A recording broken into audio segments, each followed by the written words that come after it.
Okay,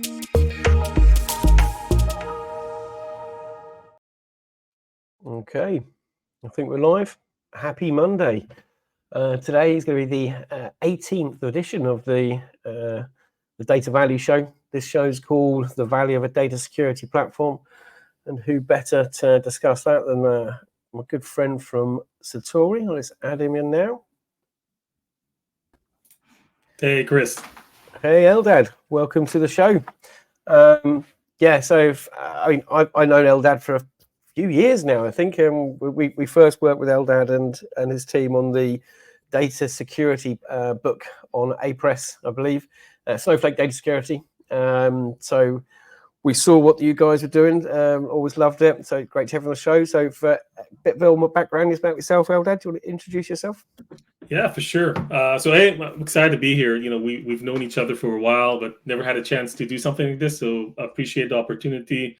Yeah, so a bit of a background. I'm co-founder and CEO of Satori. Satori is a data security platform with a mission of enabling companies to streamline secure access to data. I've been in the cybersecurity space for many years, and last 15 years with kind of hip to hip with my co-founder here. We started from the application security space, part of a very successful startup that was acquired. Then joined the leadership team at Imperva, which is a leader in data and application security, and been there since until we sold the company in 2019.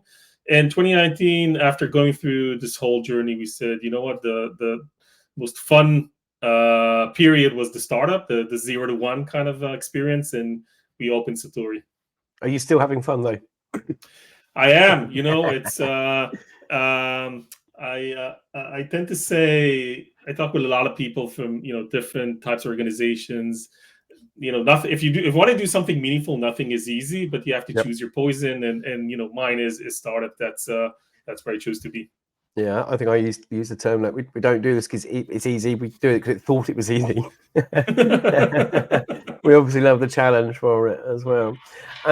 So, and we've got some bullet points to roughly go through, but it's always good to have a starting point. And I think the evolution of data security, and I'll probably set the scene. And from my journey, and you've obviously had a lot of experience over the years as well, is we haven't had the complexity that we have now in the past. So if you go to the old data warehouse days, it was just RBAC, and we'll touch on these terms, so role-based access controls. And it will really tell you what objects you had access to and what you didn't. And that was sufficient back then. And I think it even got worse, I think, in that big data bubble era, because schema and read, you didn't know what it was. So how could you even secure something you don't know about? So I think we took a step back. And yeah, we are where we are now. So what sort of challenges? So how have you seen that in your experience, and how are you trying to solve that? Yeah, so that's a packed kind of question, but I'll do my best. So I think the fact that we're on like a data discussion and talking about security is, like, for me, the most significant step that has changed. So typically security is something for security people that get into your way, tell you stuff you can't do, you know, add friction.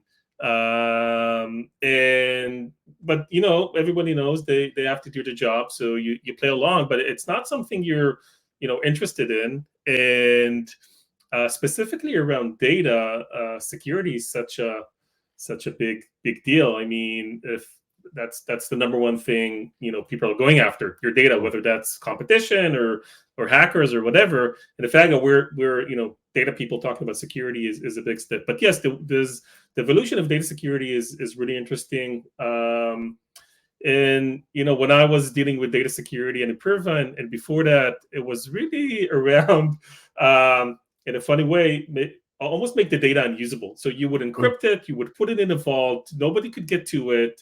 You had to get like 3 people to sign a paper for you to get to the data, because at that point, you know, CEOs, board members were really freaking out about losing data. You had all these, you know, mega breaches that still happen, but just devastated companies. Companies were, going out of business, were losing a lot of money. So the reaction was, okay, let's put it in a safe. A safe is a safe place. But then the people that wanted to use the data say, okay, I need that data. So that didn't really work and solve the problem, and it evolved since. And then people were doing a bit more proactive stuff around the perimeter to say, okay, if we have to use the data, we can't just put it in the safe, so let's put in controls around the perimeter. The applications. Let's monitor the IT environment. Let's monitor the endpoints. Really a huge market for cybersecurity solutions. Think about all these companies, Checkpoint, Palo Alto, Symantec, McAfee. All of them are in some way protecting a business from losing its data without, changing data itself. And, obviously huge market. And it worked for a time, but these were point solutions. So if you had an application in a backend databases, that's how you built your architecture back then. You would use a bunch of point solutions to solve that specific problem. And a couple of years ago, when companies started to really rethink what they're doing with data, it's not about just a backend database. We're building a data warehouse. We're building a data lake. We're supporting multiple use cases. We have IoT devices. It became really hard to find a point solution that's going to fit that. Point solution fits one specific use case. And that's where really data security platforms started to evolve, with companies understanding I cannot buy 50 different security solutions to protect my data platform. I need to find a better way that's more efficient, that's not going to cost that much, and will allow people to actually use the data that's in there. And then I think the other vector that was pushing towards like a platform level solution like Satori is privacy. We'll talk a bit more about that as a really key concept in security, modern data security. But the idea is that privacy came in and said, guys, we don't really care if someone has a role. We don't really care, if it's the right data, it's the wrong data. What we really care about is what's your business purpose. If you have the right business purpose, go ahead. You can access data. You can show it to the privacy committee, and they'll approve it. The same person with the same role, with the same tools and the same data, without the right business purpose, now you get fined.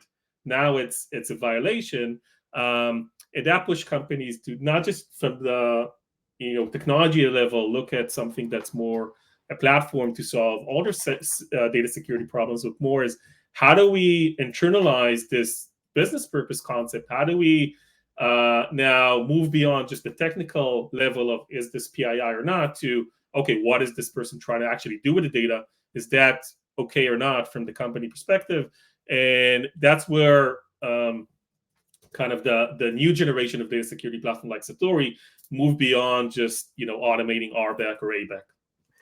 So I mean, I've been making some notes as you went through, because you created some interesting thoughts you went through there. And I think every time we've added a new technology in this data world, we've either provided a security layer in each of those locations, which then created, we do it at the data, we do it at the disk level, we do it at the data level. Oh, now we do it at the business tool that's using it level, and to manage where that's being performed and which level is always going to be a challenge. So I think, and because things have evolved, there's been no one to stand back and say, okay, right, where's the best place to do this? And and many great companies that are, Snowflake, they've taken a step back. I think from what I've seen, you've definitely taken a step back. And I think the other thing that you mentioned, which really resonated, was having all these great security policies in place that you've passed a security mandate, but you're preventing yourself having competitive advantage. And I think there's a big value in having competitive advantage, and it's something we've been doing a lot of thinking about of how you can evidence that competitive advantage to maybe affect the valuation of your organization. But in the same way, I think one of those measurements is it's that risk combined with ability to achieve the business goals. And I love the way you brought out about the connecting the business use cases. It's been driven by a security requirement, but it's another great thing that's brought business to the table discussing what they're doing with the data. They may not have wanted to, but you're going to get better requirements that way and actually understand how you can best serve that and still be secure as well. And providing the ultimate goal of providing value from that data to the business. Yeah, I 100% agree. Like one of the analogies one of our solution engineers likes to use is like the evolution of application development. And, you used to have like a database developer, a backend developer, and a front-end developer. And it's just a bad model. And, today, if you really want to develop an application end-to-end that serves the customer with the right business case, you have full stack engineers, right? You don't try to separate different, technical, really critical technical layers in your architecture to different people that are, and having these compartments. You have one person that does everything end to end. And so that's actually, I really like that, your comment there about, let's start from the end game. The end game is there's a business use case. The company is going after something very aggressively. It has to start from there and not from, something else, which is a lot of technical details. Yeah. I think, again, we've seen this over time. We've had technical people trying to implement, or tell the business this is what you need to do. We've had security people trying to tell us how we can go and achieve that. And I think we're missing the end, the core of it, what we're trying to achieve, and better understanding of who's responsible for what. And I think you mentioned there about taking it from the engineering world. Everyone knew their role in that piece. Security was done at your API level, at your endpoint level, or whatever, and it was known to be performed there. The developers that were writing the code, they didn't have to worry about having to implement that. And I think in this data industry, it's originally the data teams were very small, probably business working very close to the business in the data warehousing world. Well, they didn't want that burden of that security, and I think we've given it to them, and it's stopping them helping the business achieve what they need to. And roles and responsibilities are a good way of doing that.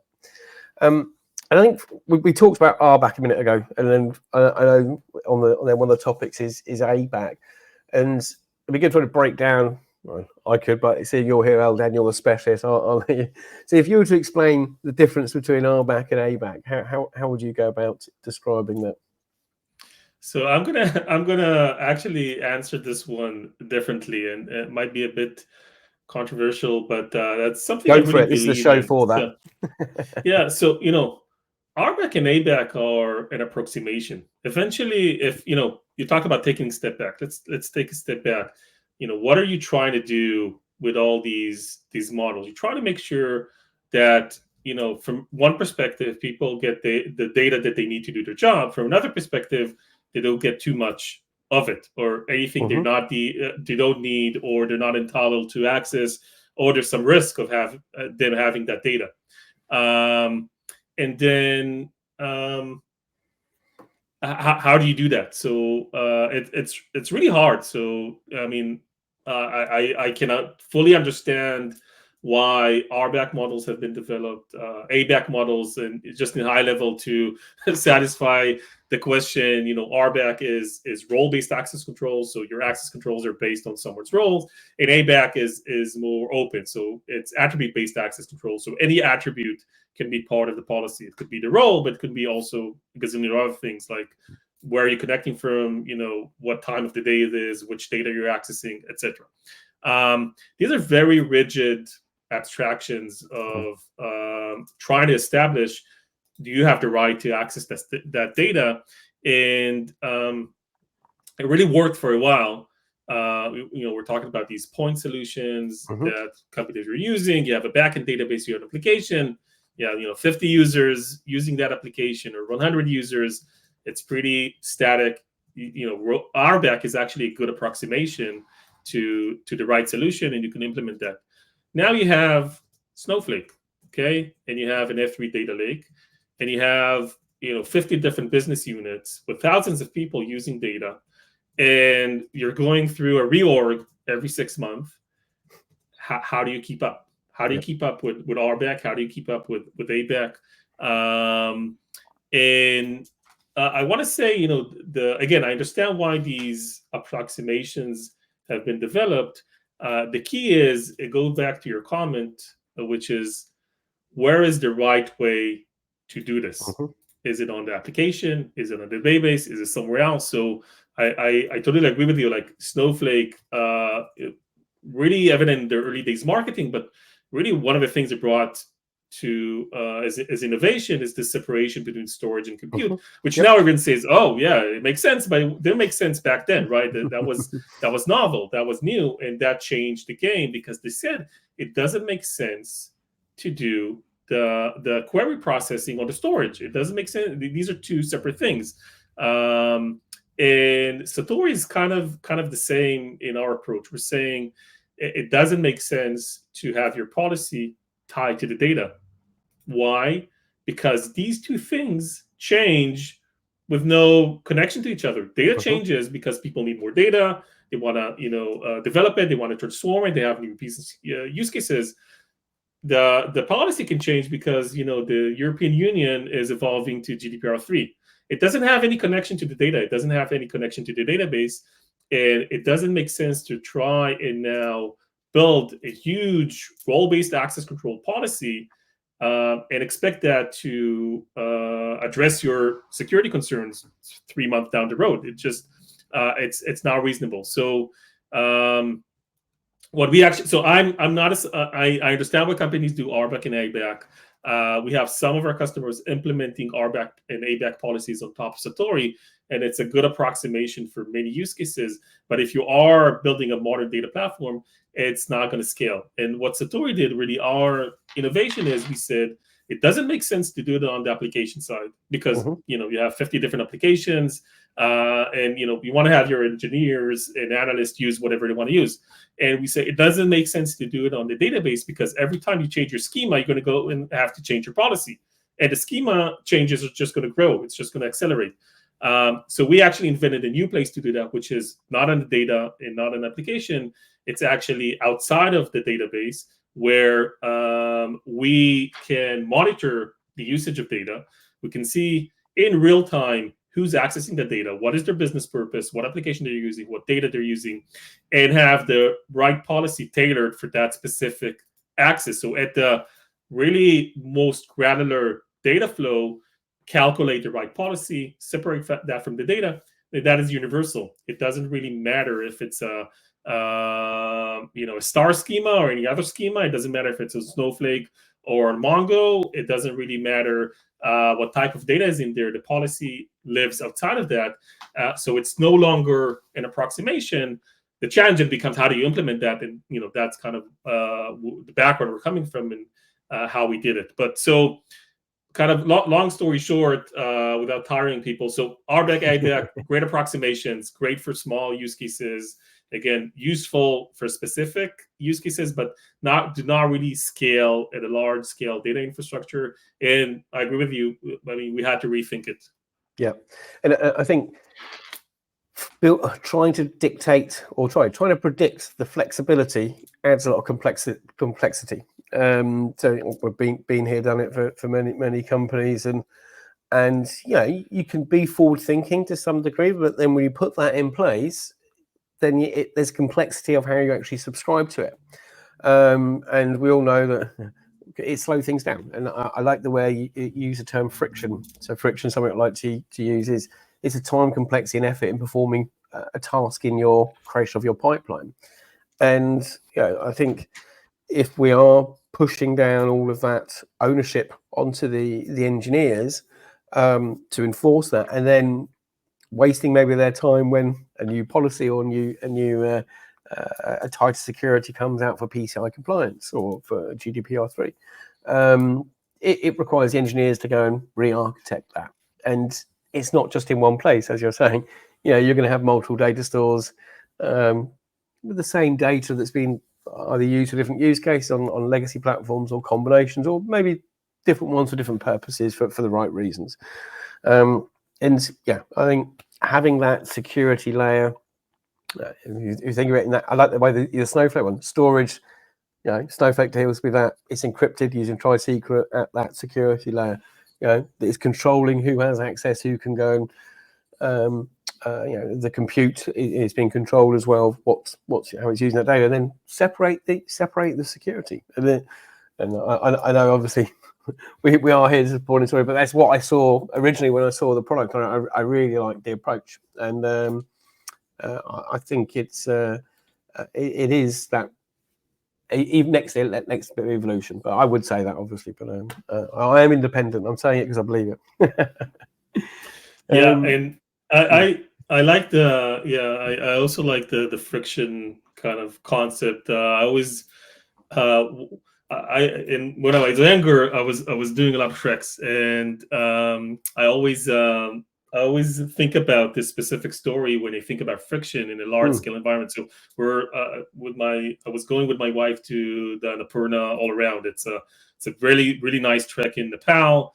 It's 2 weeks where you climb these beautiful mountains over like these amazing villages. Anyway, at the beginning of the trek, we met a couple of people, and one of the people there were telling us, I have this friction in my shoe. Like it's not that bad, but I don't know, should I go back and I told him, you have to go back and get like right shoes. It looks insignificant now. It's going to get worse later on. But they didn't. And then a week into the trek, they were going back to add an infection in their leg, because these small things, when you think about large scale environment, you think about, terabytes of data being used, ingested, processed. Every small thing matters. You have to remove that friction. People underestimate it because they think about a small scale use case. Okay, this just, it's just one table, or it's just one. No, this is going to be thousands of people, thousands of data points.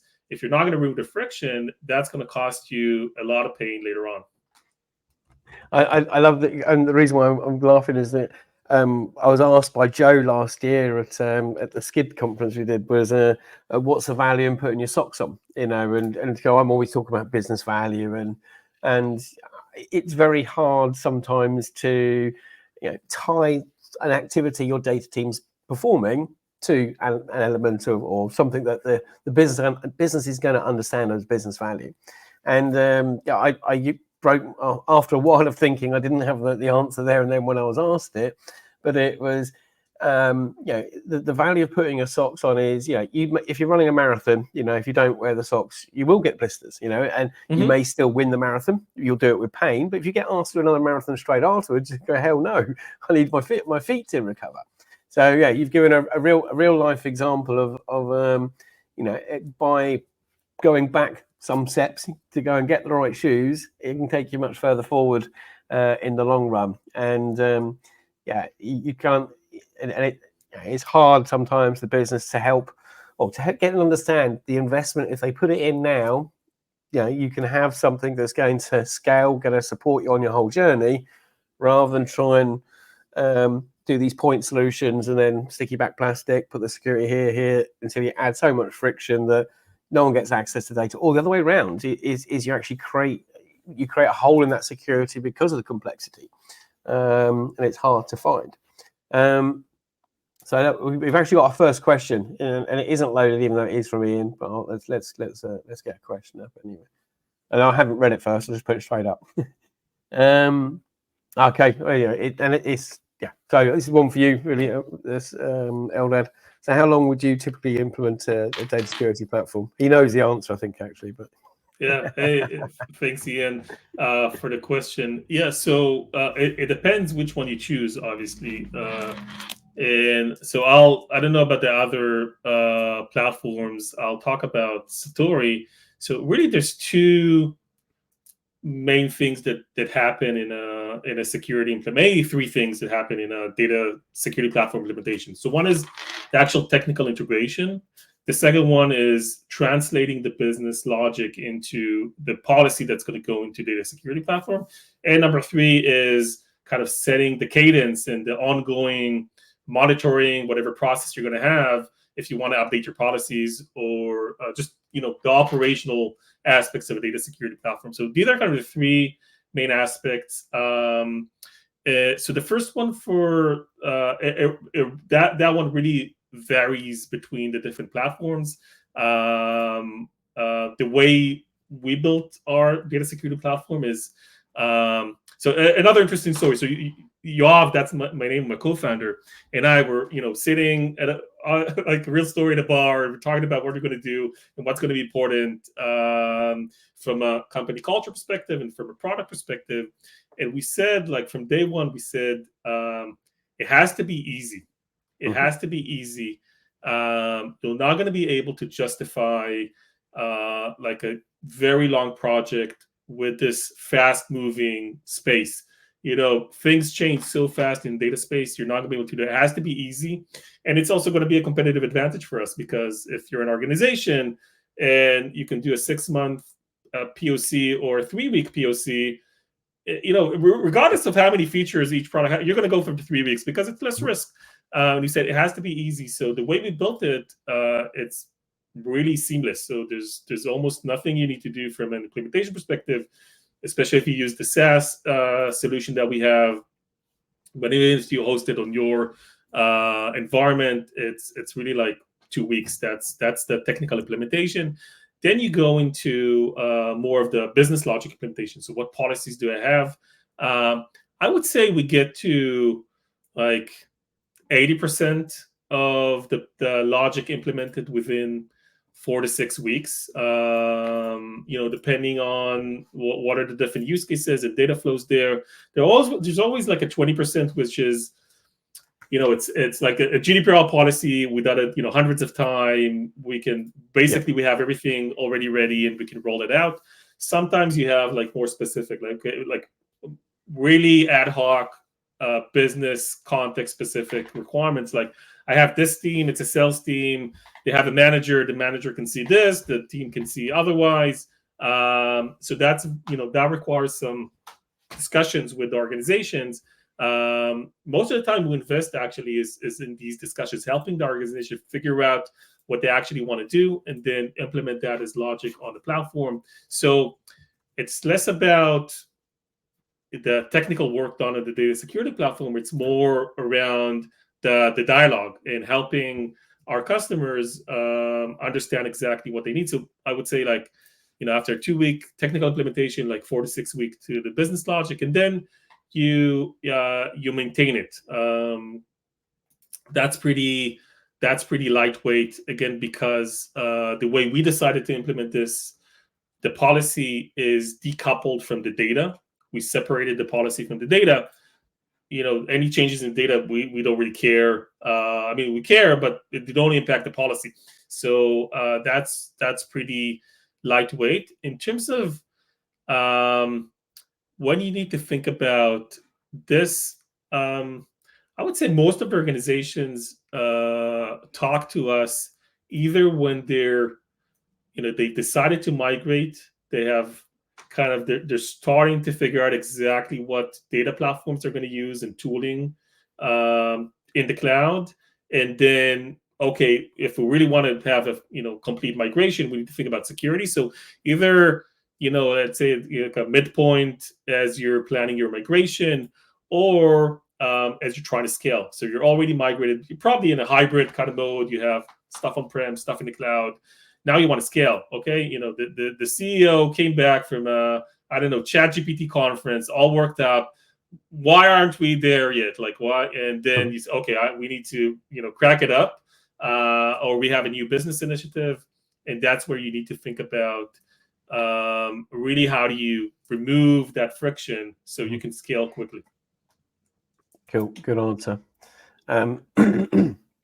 And we've seen it in action of how easy it is to implement. But I think just to support our Band-Aid analogy earlier, so it is just solving a friction momentarily. And maybe that guy, if he had a Band-Aid, he would have got a bit further on his walk, but he still would have ended up not making it the full way, rather than going and getting some good shoes at the beginning. I've just, and this is not, in fact, we haven't discussed this, so I don't know if this is something you got planned. And you talked about some of those complex use cases, and I remember from my days, and how old I am, when I went for Cognos, and we used something called a power play. It was called Transformers. How you built it. It was basically an OLAP cube, but some of the security requirements that we were able to satisfy them, and are very hard to now in the current technology stack. The reason why is because these cubes were either in memory or in file, but you're able to show aggregates at some level, but not show the detail. But then have a route where the hierarchy would roll up, so they'd get to see data at certain levels, but not aggregation at other levels, which are probably the more complex.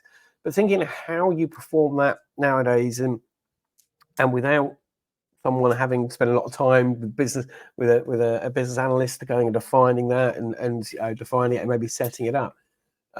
With the world of generative AI being able to generate or take natural language or NLP to maybe machine readable rules, is that, do you see that as the future? Is that something you got planned, or is something you share, or is that a new feature you're going to raise straight after this call?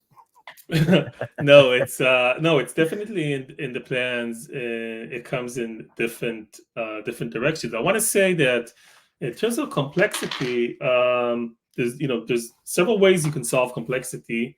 You can brute force it, like, again, you can try to predict every roles in the organization, what they'll need, and every person. You can go, let's take role-based action to the extreme. Let's go person by person. So you can brute force it. Obviously, it's not going to work.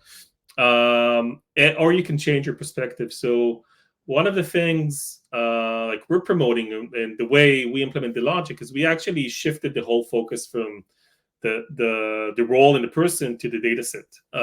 So instead, what that means is, instead of having an organization say, okay, these are all the people and these are all the roles, and this is for Chris, this is what you can access, which is, again, very rigid. We're completely flipping the perspective.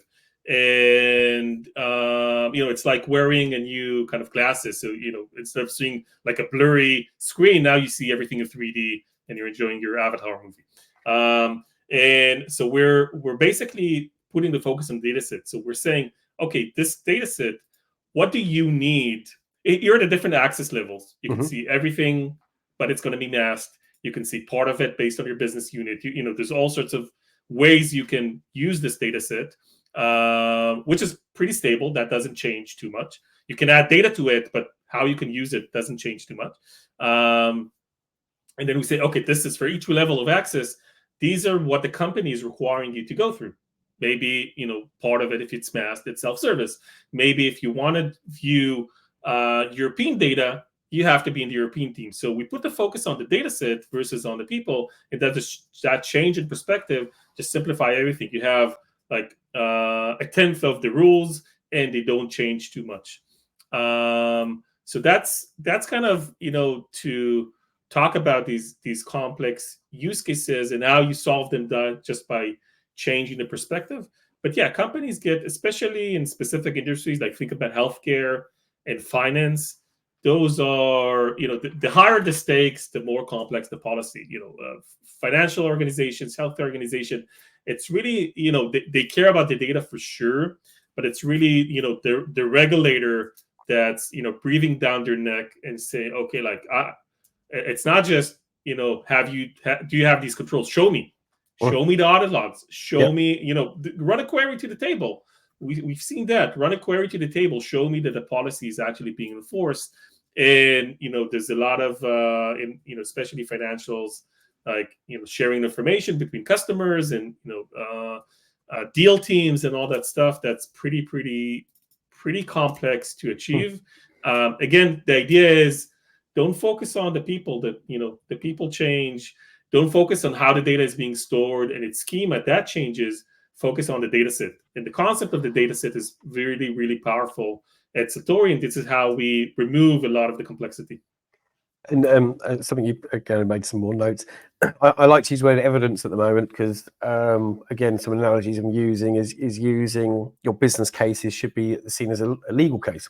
And as part of your legal case, you need to provide evidence. And the data world suffered from this world of we're going to give you this ROI, and then never be able to evidence that they have achieved these, and probably because they can't create the evidence, it never existed with some of the claims that are made. And I think that there's a question that's just come up about, and I do agree, they're notoriously difficult to deal with. Maybe that's by design, but and I think the thing that helps with anything, but especially with security departments, is evidencing stuff. So if you're able to,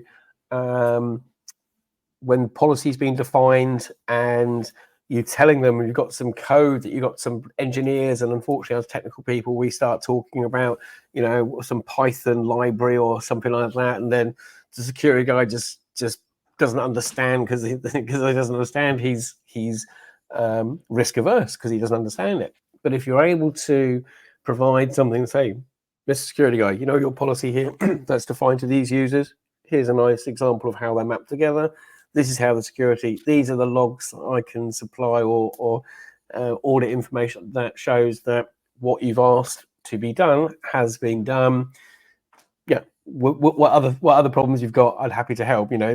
Those conversations are going to make probably a security team not as difficult to deal with. They probably say the same about us security teams. They probably say that us data people are really difficult to deal with, and they're probably right as well. It's perspective, isn't it? But what's your take on that one anyway? I'll give them more view. Yeah, I mean, security team. I'm sympathetic to security teams because I know them. I know them so well, and they're afraid about all the stuff they don't know.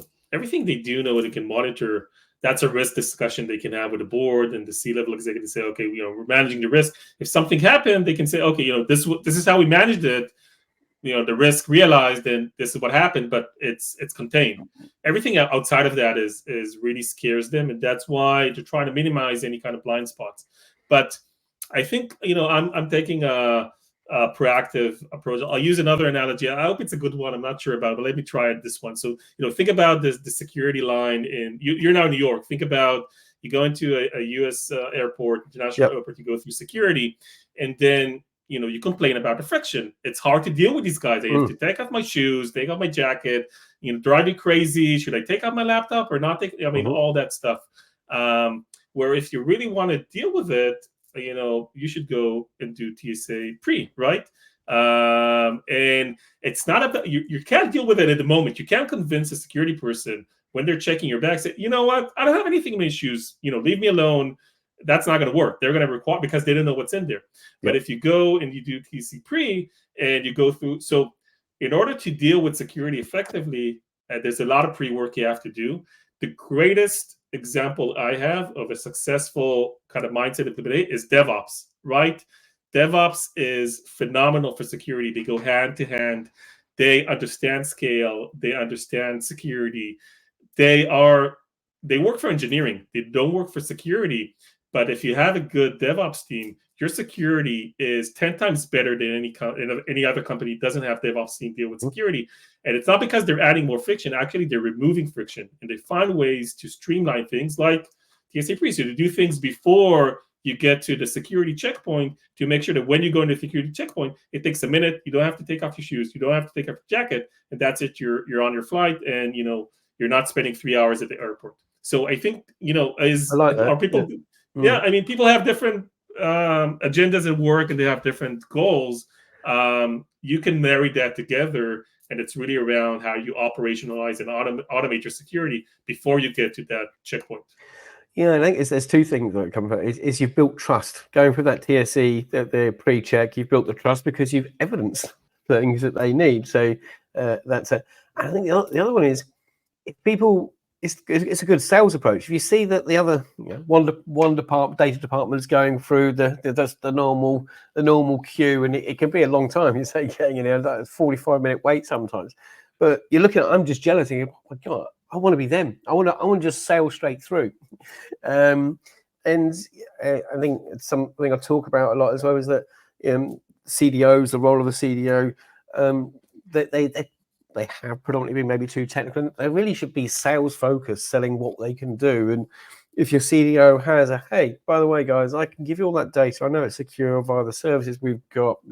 Look at other people that are using pre-boarding check. They're going straight on. They're going straight in. They're getting time to have that drink on the plane before they get off. You guys are the last ones out on. So I think that's something that is going to help promote the trust and the conversations with that security department. So and I think the other thing you mentioned is that everyone's just doing their job, and that's the other problem is that, and this is where again the CEO should give the goals. Is I know you're doing a job, but the end game is we need to make money. We're here as a business. We're here to actually use this data that you've charged me so much for this data platform to help me be a competitive advantage in this industry. And so that's actually a good point. So when we started Satori, we're talking with all these data people, and we're asking them, how do you know that you're going to be successful? Like, if you imagine next year, choose one KPI. How do you know that you're doing a gazillion of things? You're choosing tools, you're enabling people, you're training the organization, you're building your own team. How do you know that what you did actually made it for the business? And we're expecting like these gazillion of answers, but eventually the answer was really simple. And they said, it's really, really straightforward. It's how many people use how much data on a daily basis. If next year it's going to be double the people, new teams, new use cases, you know what? It doesn't really matter if it's this algorithm we're developing to improve our operational efficiencies on stocking, or if it's a new product it doesn't really matter. We've done really well as a business. We're more data driven. We're generating more value, and I become an enabler for that as a CDO. But you know what? If it doesn't change, if it's the same people making the same decision on the same data, I can buy Snowflake all day. I can hire data scientists all day. It's not going to change anything. It's the same people making the same decisions. And I think we need to keep that in mind. I mean, it's hard when you're dealing with, very complex technical problem, but that's what we want to do. We want to make sure we can't predict all the different data use cases. As a CDO, sometimes it's out of your control. It's the finance team. It's the marketing team. You're not there to make the decision for them. You just need to enable them. So think about how do you make it really easy, frictionless to get the data so they can make those decisions. I use another. We're going analogy crazy on this show today, but I got another one that I've been using. It's data is the electricity, and people are talking about is the oil, but no, and I think that the thing about using the analogy of it's electricity, it doesn't become valuable till it's being used. But you're giving the guidelines for the data products or the data services of how you use it and how you consume it. And you add that security aspect to it as well. You're doing it in a way they don't kill themselves when they use it as well. So or break the appliance that it's plugged into. And their guidelines and with providing that infrastructure and that standard way of consuming that electricity being data, look how many products and services can be built out there. Providing them the autonomy, but also the guidelines. I suppose it's the same as the electrician coming around and like putting the sticker on your plug to say it's passed its test. I suppose that's hopefully where the compliance team will come to. It's that simple for them to check. It's just a very simple, that's all fine. Maybe with the world of IoT, the plugs can send out messages and they can just automate the verification that everything's all working. So I love the use of analogies to describe these things. We've got a question here from and this is I don't know this person, so I may have, so this is a fresh question here. So thanks for tuning in, Sam. What are the core capabilities of a data security platform?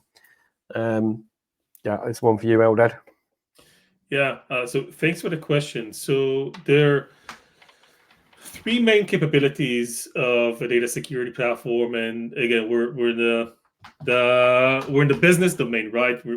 We can talk about technical capabilities, but really you want to have data security platform address access, granting access, revoking permissions, making sure people can access the data that they need without friction. That's number one. Number two is security. make sure the data is safe, it's not being breached. The security team has the controls they need and the monitoring they need. And number 3 is compliance, which is privacy. So when you think about like your data platform and then the security component that's within that platform, you have to cover all the 3 use cases. There's a lot of technical things in terms of capabilities that you need. For example, you need to classify the data. How can you protect the data if you don't know what's in there? That's number 1, right? And you need to create an inventory. You need to be able to apply all sorts of controls on top of the data, like masking. Masking is a key core capability of a data security platform, so you can deliver data in a safe way for users. That's another example. You need to have auditing. That's in the world of compliance. Auditing makes sure you have track of every transaction that happens in the data. You're required by the regulator to do that, and B, you want to go back and ask yourself, who the hell was running select star queries like crazy last night that bumped up our Snowflake bill. So access, security, and compliance / privacy are the domains of capabilities, and then within there's a list. I'm not going to go through all of them, but you can find them on our website, satoricyber.com, pretty easily. And then do they generally get built on top of the data platform, or should consider it as a second parallel platform? So it's I'm not sure I understand the question completely, but I'll try to answer it. The way I think about it is it's a core part of a data platform. I think about a data platform as a combination of your ETL or your ingestion pipelines, your data warehouse, your data lake, any kind of real-time processing you're doing, the applications. It's an end-to-end thing, right? We're not building technology for the sake of technology. We're building technology for the sake of someone at the end gets the data and makes a better decision, or it goes into products or something. So I think holistically, and I think about security as a core part of your data platform. By the way, I didn't invent that. Like, think about it, the network infrastructure or network platform, an application platform, every platform, an IoT platform, all of these have a security component in there. There's a security partner that comes in and then solves the security problem. Pretty much 80% of it across the board for an entire data platform. I don't think the data platform is any different. If anything, it's much more required because, again, data is the number 1 target for abuse from hackers, insiders, any kind of privacy regulation. So definitely, I see it as an integral part of a data platform. Yeah, I think I agree there as well. Is if you're taking all the historical architecture that has been out there, security is a layer that's been sat on top of it. It's just because how we've accessed these products in the past, or how we've accessed the data in the past with the technology we'd had. Something else I want to go back to that you mentioned earlier, and DevOps has been a term that's everyone fully understands it. It's a well-defined way of working in large organizations, and DataOps is getting there. I mean, it's got massive traction. But I think there's something that you mentioned there was the in the world of DevOps, it's inferred, it's known security is part of that. You don't hear of DevSecOps as such, and I know, I think some things we do is great for educational stuff and maybe some about marketing as well, but it's good to raise awareness of, DataOps should have security as part of it. Whether we need another term for it, I think it should be inferred as, if you're doing DataOps, security is part of that. And I think that maybe that's a step, and I'll get your view. Do you see that companies that you're working with that have got a DataOps capability at the moment get this quicker and it moves quicker? Yeah, I think so. I think the question just shows why leading edge IT data is like a great partner for any company, because you're forward thinking. Sometimes there's a pitfall in forward thinking. Sometimes the audience isn't there yet, but that's amazing on kind of how forward thinking your company is, and how can you help like data is not going to go away, right? It's whatever you're building today should support you for years to come in scale. And having a partner like you that thinks so far about data operation is really phenomenal and really honestly like a competitive advantage. If you can integrate that into your thinking, you're going to do really well in the markets. To your specific question, so kind of well done. To your specific question, yes, I think we're evolved. Data ops came to life. It took time to explain why security has to be part of that, and then data DevSecOps and all that stuff.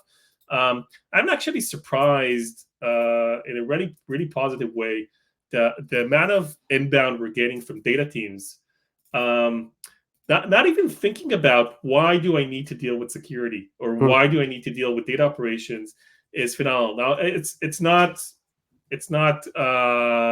everyone yet, but I am seeing a lot of it these days and more. So the trajectory is companies understand better that they need strong operations and understand better why they need security. Now this is the reason is it's not academia, it's not theory, it's not that they read some book, and they're just dealing with it day to day. So what's driving this is just the scale, right? LLMs, huge scale. Anything that you're doing with data that's beyond just dashboards and analytics, like you're actually running your business with the data, that's a different level of scale. When you hit scale, you hit these challenges, you hit the operational challenges, you hit the security challenges, so it becomes a business pain. So I think we're seeing more of that. I think it's pretty obvious that more companies are integrating data into their day-to-day. So this is not just back office data, but actually live data that's supporting real-time business decisions. And that's why I'm sure we're going to see more of it. And the fun thing and the encouraging thing, it's happening naturally. Not necessarily we need like a huge educational campaign. It comes naturally because the business challenges are coming out from real business use cases for these companies trying to scale their data platform. Yeah, I think as with anything from my personal life and business life, is that when there's a problem that's like too complicated, you want to give it to someone else. I don't go and try and solve my accountancy problems anymore, my law problem anymore, or they may cost a bit, but you've peace of mind. It's dealt for, and I think people are understanding that they don't have to go and build their own platform anymore. They've got Snowflake for that. You don't have to build your own security solution, even though you may be able to can. And do you want to? I mean, and I think that's another thing, is that the best use of your people's time? And I think this leads back to, we've used it a couple of times in this call, the term competitive advantage. And again, another one.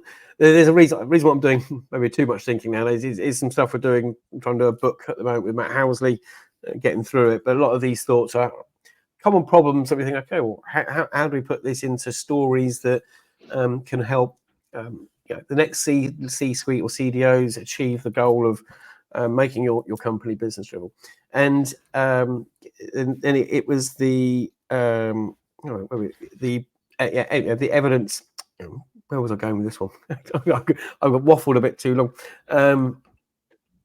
It's how competitive advantage. Sorry. So, and I think there is a value on competitive advantage, and the time to value, let's call it that. The time for you to create that, you're getting that electricity analogy. The time for you to provide that electricity to someone to go and build a new service that then satisfies their problem. If you can do that quicker, faster, with even less sort of like overall control or need from that central team, providing more of that self-serve capabilities, your company will have competitive advantage. And I think for sure, and if anyone looking at CDOs out there looking at achieving that end goal of making your CEO achieve all the goals he's promised to the shareholders, you need to reduce that friction. So you give it off to someone else. So I think there's I have a good story about that actually. So, and I 100% agree, and it's just the nature of this data space now. It's a land grab. So, one of our customers is a huge insurance company in the U.S. I mean, huge. Like, and think about their regulatory requirements. It's just crazy. They were looking at all these new kind of mobile insurance companies. You get a quote like immediately. You know, these companies like Lemonade, where you hit a button, you get an immediate quote for insurance, and then and they were losing market share on that. And they were thinking about, okay, how do we deal with this? How do we launch now? Like we're a behemoth. We have a lot of resources. We can do it. But how do we move quickly? We're like too slow. We can't spend now 3 years planning the thing with all the infrastructure we need. So they built like a team, and all in on the cloud. Everything is modern. But then they hit a wall because they were saying, okay, but we still need to be compliant. Like that doesn't change. The regulator doesn't care that we're losing market share. They still need the same platform. And we met with them, and we basically from day one implemented the data security platform. Again, same model, like 2 weeks technical implementation, 6 weeks, all the business logic in there. And they're doing amazing now. So they have removed all the friction for them to build a new modern application for insurance over mobile, and they're killing it. And it's just beautiful to see that that just this company was very old school company, but thinking now proactively, thinking from a business perspective, how do we win the market now? We're already behind, and how they chose the right technology partners to make that happen. And there's a lot of thing in there, the Snowflake, but being part of that really tells me that the market is in the right direction. And that's a brilliant example, and they can actually put a monetary value on it, because they know that customer erosion of losing those customers for that period of time was costing them X amount, because they have that historical data. They can even add that predictive thing of, at the rate we're going now of the growth, that's what that's going to be worth. That CDO can go there on his resume now, I've just saved that company.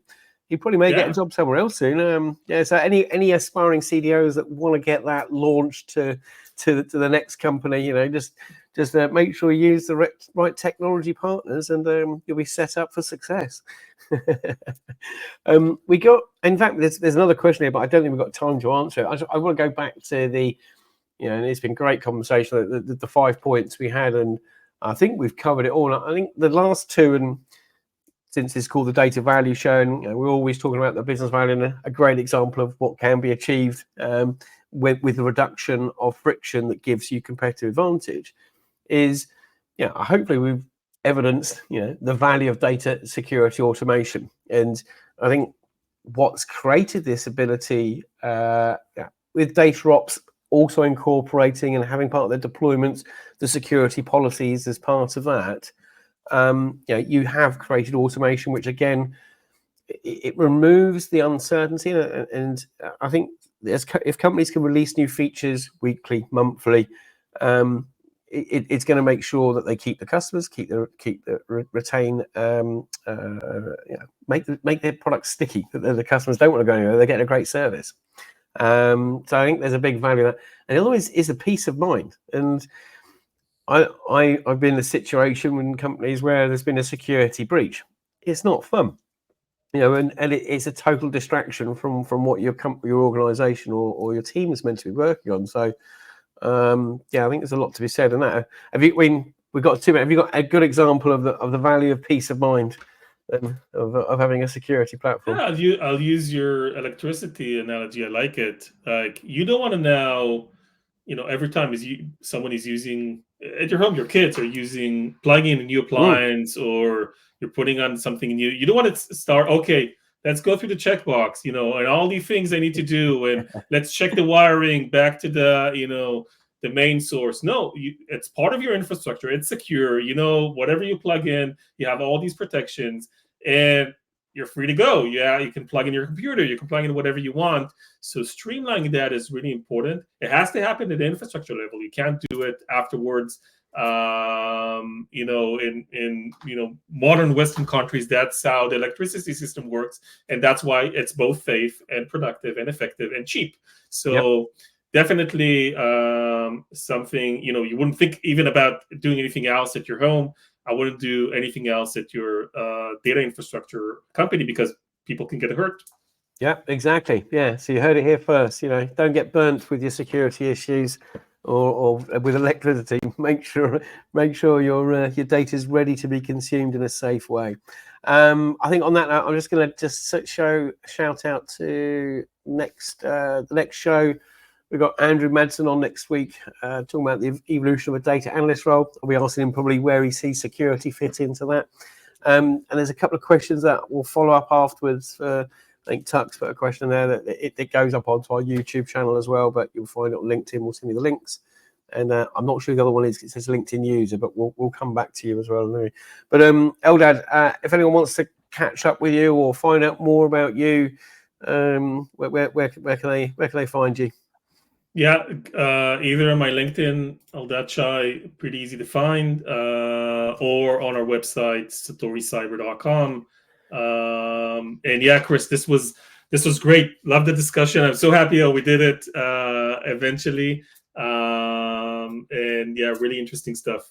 Well, I'm sure we'll be catching you again soon. And yeah, thanks for being on. I really appreciate your time. And things, I also know you're on Joe's. I think Yov was on Joe's show, I think last week, or the week before. So I didn't watch it. So hopefully we didn't overlap too much on the conversations. But I'll have to watch back and see if we talked about the same things. But yeah, different perspective, I'm sure. But thank you again for your time, Eldad. And thanks everyone for tuning in. We'll end the show.